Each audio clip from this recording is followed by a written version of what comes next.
3 چیزیں. اوکے.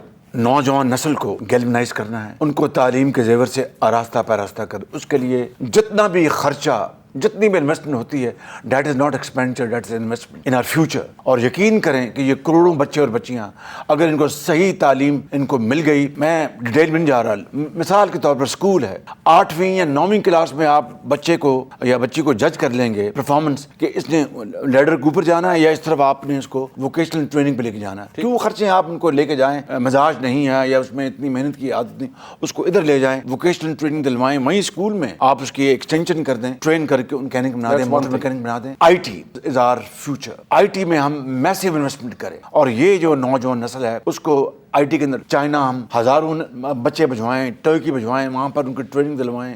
میں رپیٹ نہیں کروں گا, پورے ملک میں عرفہ ٹاور جس طرح لاہور میں نے بنایا, پورے ملک میں بنائیں. زراعت کو ہم, یہ ہمارا بیک بون ہے اکانومی, اس کو اگر ہم ماڈرن لائنز میں, اب کتنے دکھ کی بات کہ ایک زمانہ تھا کہ کاٹن میں ہم ایکسل کرتے تھے. ہم نواز شریف کے زمانے میں ایک دفعہ 14 ملین گاٹ پہ بھی پہنچ گئے, اور آج مشکل سے 6-7 ملین گاٹ پہ ہیں. ہندوستان آگے نکل گیا, چین آگے نکل گیا. کیوں؟ انہوں نے ماڈرن ٹیکنالوجی, ماڈرن ٹیکنیکس لے کے آئے, اور انہوں نے اپنی پر ایکڑ ییلڈ کو دگنا تگنا کر دیا. 4 فصلیں سال میں لیتے ہیں.